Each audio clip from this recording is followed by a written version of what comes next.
ओम शांति।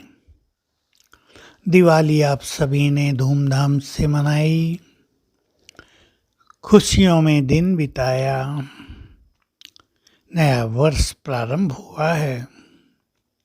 नए वर्ष की भी आपको बहुत बहुत बधाई। और रोज ही हमें खुशियों में अपने जीवन की यात्रा तय करनी है।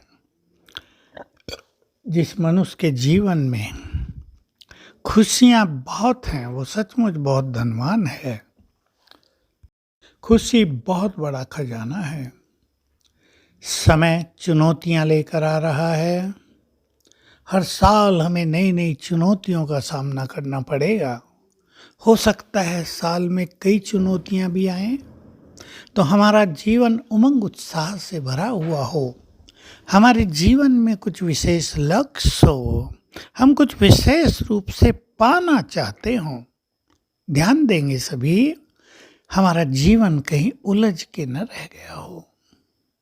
चाहे वो संबंधों की उलझन हो, या धन के पीछे उलझन हो, या काम धंधों में उलझन हो, चाहे रिश्ते नातों में उलझन हो, इससे बाहर निकलना है। आप ऐसा न समझें कि हम इससे बाहर नहीं निकल सकते। हर व्यक्ति निकल सकता है, कुछ छोड़ना पड़ता है। अगर त्याग करने के लिए मनुष्य तैयार रहे, अगर अपनी एक्सपेक्टेशंस को मनुष्य कम कर दे, अगर संतुष्टता जीवन में धारण कर ले, तो उसको उलझनों से निकलना कठिन नहीं होता है। भगवान का साथ मिल रहा है, उसका सर्वश्रेष्ठ ज्ञान मिल रहा है। सोचो तो सही, कभी कल्पना की थी क्या कि भगवान पढ़ाएंगे और ऐसा गुह्य ज्ञान देंगे जिससे जीवन की धारा बदल जाएगी, जीवन जीना आ जाएगा। कितना बड़ा भाग्य है हम सबका।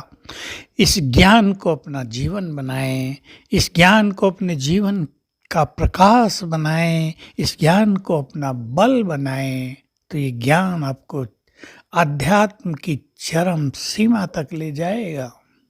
समय अनुसार सभी को बहुत आवश्यकता होगी साक्षी भाव की।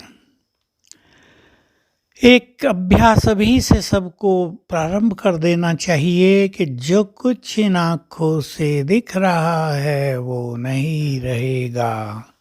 चिंतन कर लेंगे क्या क्या दिखता है रोज, वो सब नहीं रहेगा। हम रोएं या दुखी हों, परेशान हो या भगवान को गाली दें, यही होना है। इसलिए जो होना है, जो होने की भावी है, वही तो हो रहा है। एक्सेप्ट करके जीवन में निरंतर आगे बढ़ने का एक सुंदर अभ्यास कर लें, इसको संस्कार बना लें कि जो कुछ होगा उसमें हमें अपने चित्त को शांत रखना है। साक्षी भाव बहुत अपनाना होगा। कौन मुझे साथ दे रहा है, ये बहुत सुंदर नशा, ईश्वरीय नशा हमें चढ़ा रहे, उसका साथ मिलने पर हम निश्चिंत और निर्भय होते रहें, इसकी समय में बहुत आवश्यकता होगी। समय आ गया है जब भगवान के साथ बिना लोग सुखी नहीं हो पाएंगे। सब कुछ जाने वाला है, कुछ भी नहीं बचेगा। जिसके साथ भगवान उसे नशा रहेगा, जाने दो सब कुछ। भगवान तो हमारा साथी है, वो तो हमें सब कुछ देने आ गया है। तो साक्षी भाव और साथ साथ सकाश देने की बहुत अच्छी प्रैक्टिस। सकाश से क्या फायदा होता है? होने वाली घटनाओं का प्रभाव हमारे ऊपर नहीं होगा। हम सहज भाव से सब कुछ देखेंगे, सहज भाव से पार करेंगे, और जिनको हमारी सकाश पहुंचेगी, उनके सुंदर वाइब्रेशंस, उनकी दुआएं हमें जीवन में बहुत बहुत मदद करेंगी।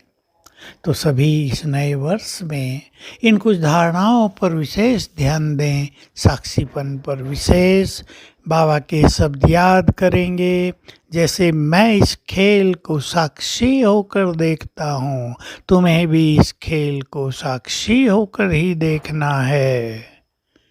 विनाश उसने कितनी बार देखा है, हमने भी देखा है, हम भूल गए, उसको सब याद है, इसलिए उसको सहज स्मृति रहती है। वही हो रहा है जो कल्प कल्प होता आया है। हमें भी इस स्मृति को पक्का करना है। तो नव वर्ष की आपको बहुत बहुत बधाई। आगे बढ़ें, बाबा का अपना अपने परिवार का नाम रोशन करें। ओम